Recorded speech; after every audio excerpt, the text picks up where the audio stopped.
Bueno, buenas tardes, muchas gracias por la invitación, es un placer poder compartir estos días con ustedes. Bueno, me invitaron a hablar sobre el gluten en el celíaco y no celíaco, y vamos a incorporar todos estos conceptos desde los trastornos relacionados al gluten. Vamos a ver que hay muchos estudios, especialmente de reunión de expertos, en donde han tratado de definir estas situaciones.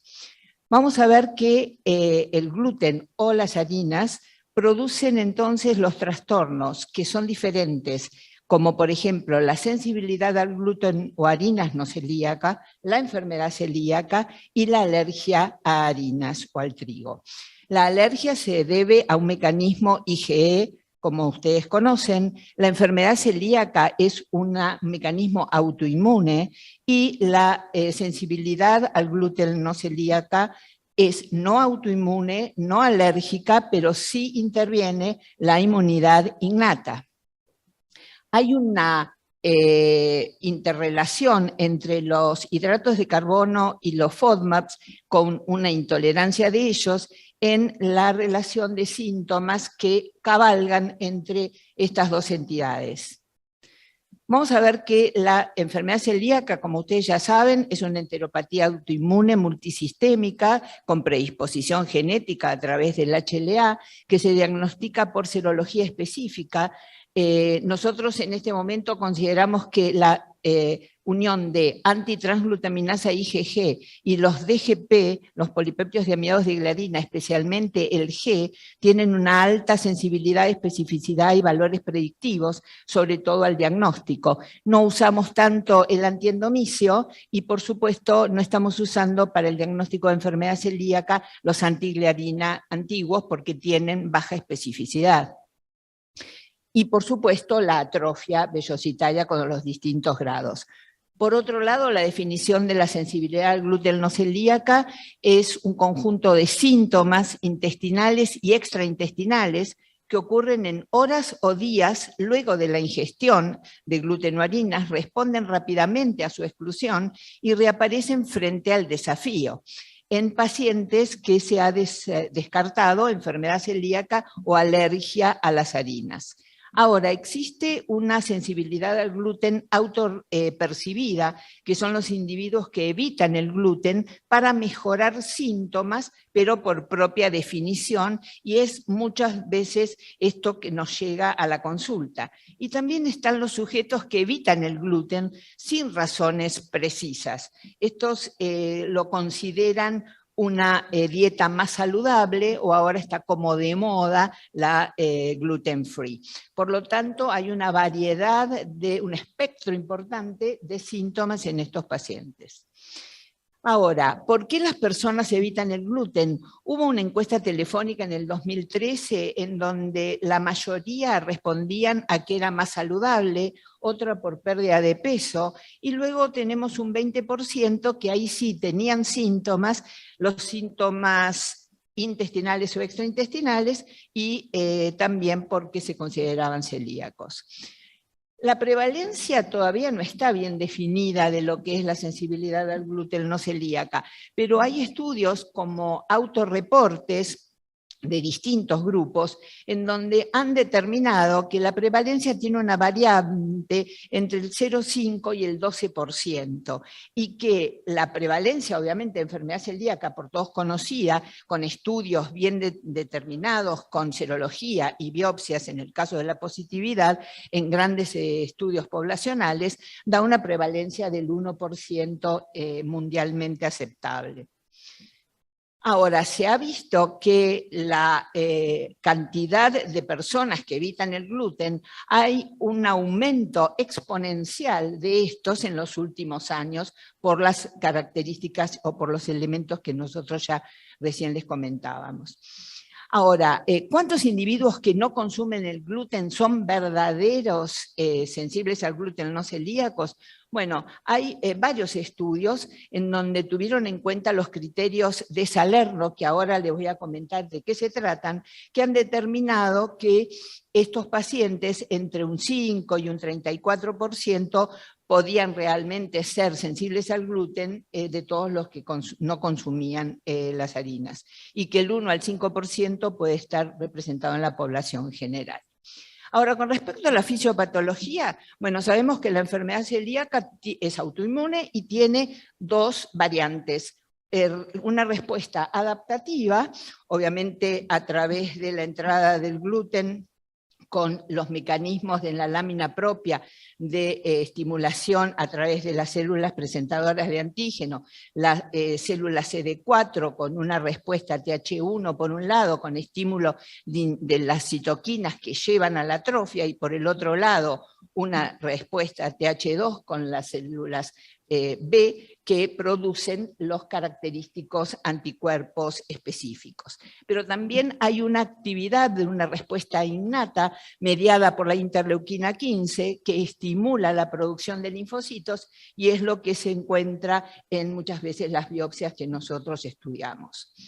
Ahora, dentro de la fisiología, dentro de la fisiopatología que se está tratando de entender en la sensibilidad al gluten no celíaca, podemos evaluar determinados agentes. Estos son el gluten, como ya sabemos, pero también intervienen otros, como son los ATIs, que son los inhibidores de la amilasa tripsina, o las aglutininas del germen de trigo, o los FODMAPs, que son polisacáridos con los polioles fermentados.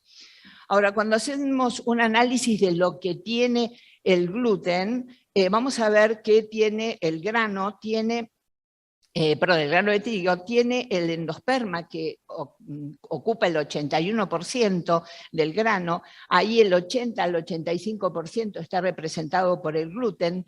Hay un porcentaje hasta un 20% de proteínas no gluten, y los ATIs, que son entre el 1 y el 3%. Por otro lado, las aglutininas del germen de trigo, que dan un 3%, y la fibra, un 15%, que es la cubierta de frutas y semillas, en donde están los fructanos o FODMAPs. Entonces tenemos que el gluten va a definir la sensibilidad al gluten no celíaca, pero el agregado de los ATIs, los FODMAP y las aglutininas del germen de trigo van a dar lo que se llama, o como ustedes pueden leer en los papers, la sensibilidad al gluten, al trigo o a las harinas no celíacas. Y están en revisión o en estudio la acción de la microbiota en estos pacientes. Con respecto a la fisiopatología de la sensibilidad al gluten no celíaca, se sabe que existe una respuesta innata, que la gliadina, los ATI, los FODMAP y las aglutininas estimulan la entrada de la permeabilidad a través de la interleuquina 15 y de la 11, y se van a producir un estímulo de interferón gamma, y aparecen los linfocitos, que se llaman linfocitos de inmunidad innata, a través de los CD24 positivos, que esto es lo que nosotros después vamos a ver en las biopsias de estos pacientes. Hay varios estudios que intentan estudiar la inmunidad innata. Este es un estudio del grupo de Palermo que han investigado en biopsias rectales con pacientes que se les hace un desafío con gluten, en donde se ve en azul, en la primera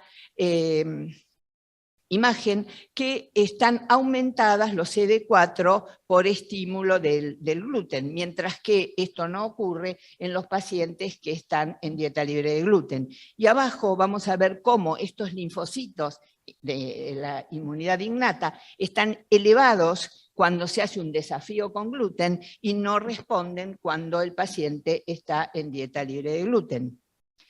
Con respecto a la microbiota, en la enfermedad celíaca está totalmente demostrado que no es la causa de la enfermedad, pero sí es un mecanismo que ayuda o coadyuva a la generación de la respuesta adaptativa e innata. Varios estudios, entre los que son muy importantes, del grupo de McMaster, de Elena Verdú, en donde ha evaluado esto. Nosotros hemos también hecho con ellos estudios de microbiota en pacientes celíacos tratados y no tratados, y hemos encontrado un aumento entonces de la diversidad de estas bacterias. Con respecto a la microbiota en la sensibilidad al gluten, todavía faltan muchas evidencias. Hay estudios donde hay un desbalance de la microbiota, en estudios de Tepchupan y también de Remestroche en México, pero todavía evidentemente falta mucho como para analizar.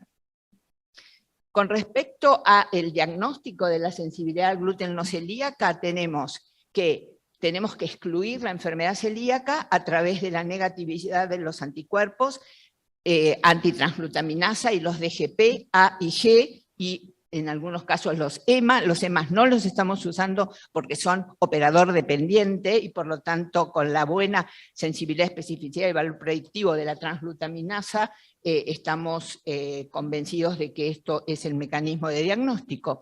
Y por otro lado, la biopsia duodenal, que hay que tomar 2 biopsias de bulbo y 4 a 6 de segunda porción duodenal, y donde no tiene que haber atrofia. La exclusión de las alergias a través de test cutáneos y de los IgE específicos, y hay lugar para un diagnóstico positivo de la sensibilidad al gluten. Bueno, todavía no tenemos todos los datos. Hay evidencias de rasgos neurológicos, biomarcadores están en estudio, la biopsia puede ser normal y la genética no tiene una gran importancia, no como así en la enfermedad celíaca. Los criterios de Salerno que hoy les comentaba se determinaron como para poder evaluar algunos rasgos que nos ayuden al diagnóstico de estos pacientes. Primero hay que evaluar los síntomas a través del GCRS con una escala de 1 a 10, excluir la enfermedad celíaca y las alergias siempre que el paciente esté en una dieta consumiendo gluten, y se considera realizar una biopsia y después una dieta libre de gluten por 6 semanas. Luego, reevaluar los síntomas y si persisten, se puede. Por otro lado, puede haber pacientes que ya están en dieta libre de gluten antes de la prueba, entonces se debe hacer el desafío en aquellos que están dispuestos a establecer el diagnóstico. La exclusión de los FODMAP está en discusión en este momento. Los síntomas digestivos son distensión abdominal, dolor abdominal, disconfort, molestias abdominales, diarrea, constipación o alternancia, náuseas y vómitos, reflujo, todos los síntomas que semejan un intestino irritable. Los síntomas extradigestivos, según los niveles de evidencia, los de baja evidencia son el cansancio, la falta de bienestar, la mente nublada, el dolor articular y muscular, el entumecimiento de brazos y piernas, y la anemia en discusión. Luego los más importantes de los niveles de evidencia son la depresión, la ansiedad y los distintos grados de cefalea, y la osteoporosis en grado intermedio.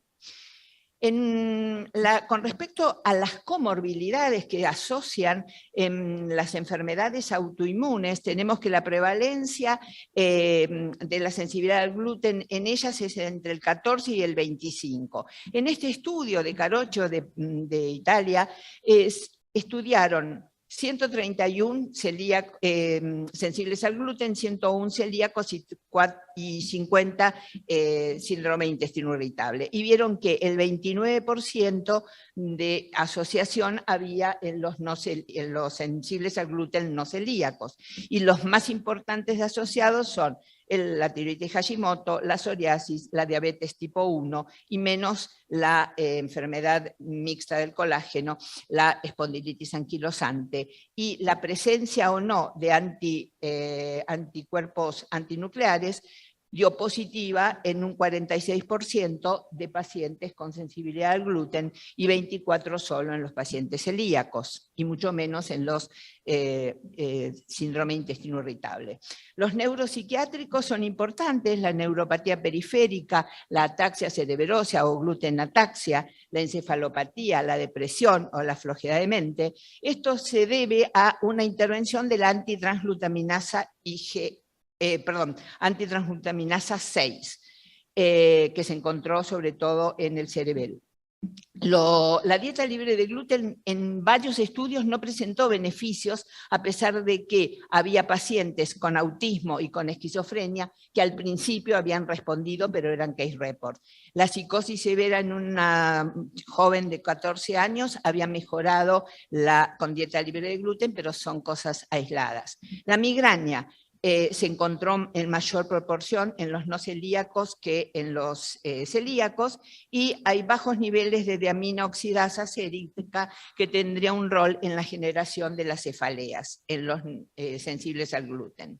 Los musculoesqueléticos, la fibromialgia, pueden responder en un 37% a la dieta libre de gluten. La lumbalgia crónica mejoró en un 62% a la dieta libre de gluten, y la dermatitis, que tienen rash cutáneos tipo psoriasiforme o eczema.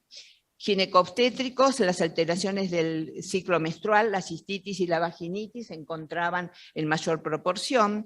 Y con respecto a los biomarcadores, el AGA-IgG es el único que por ahora en un 50% puede estar presente. Están buscándose otros marcadores como el IFAB, la claudina, el interferón, los linfocitos, los eosinófilos, etc. En un estudio de McMaster de Inés Pinto Sánchez de síndrome de intestino irritable, vieron que los pacientes que tenían AGA y IgG tenían 6 veces más probabilidades de responder a la dieta libre de gluten y que podrían considerarse sensibles al gluten no celíacos.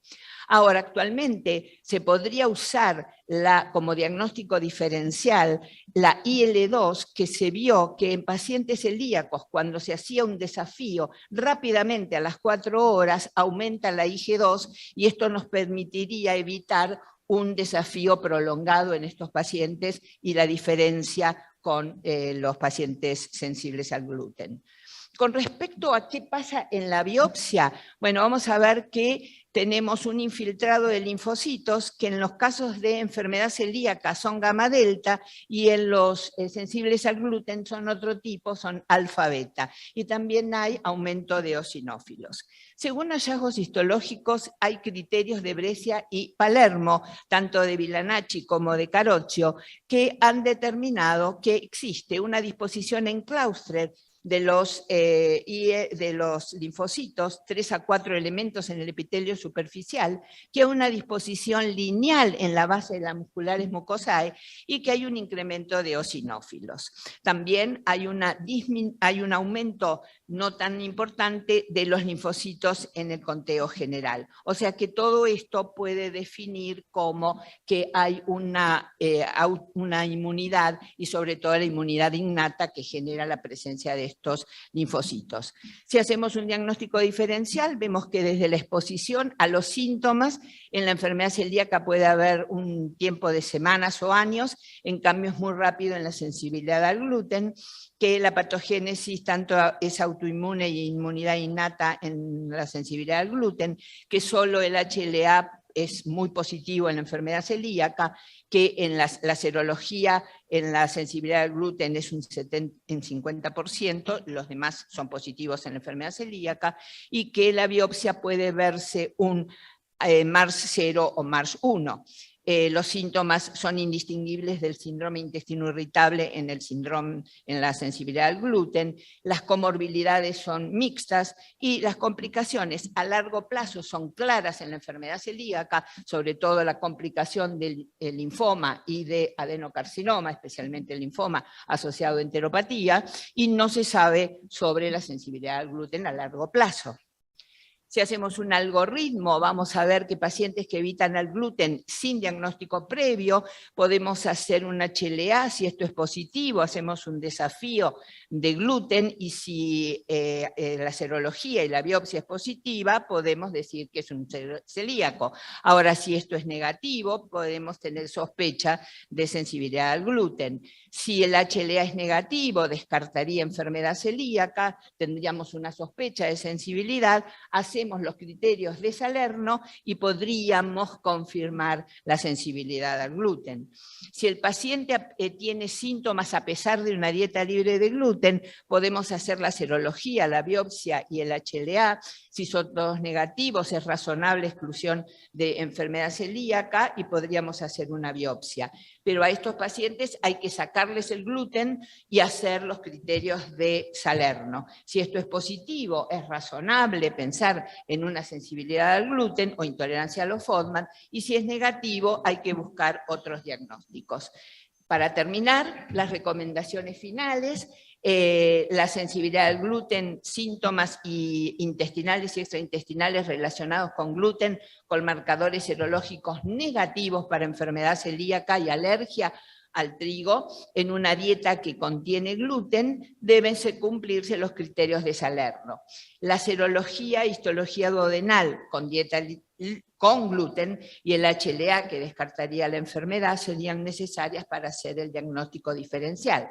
Se excluye sensibilidad al gluten con una falta de mejoría sintomática después de 6 semanas con dieta libre de gluten, y la dieta libre de gluten menos estricta podría ser suficiente en comparación con la enfermedad celíaca. Y pacientes con desafío negativo deben ser investigados para detectar otras causas, como son el síndrome intestino irritable, el sobrecrecimiento bacteriano y la intolerancia a los FODMAPs.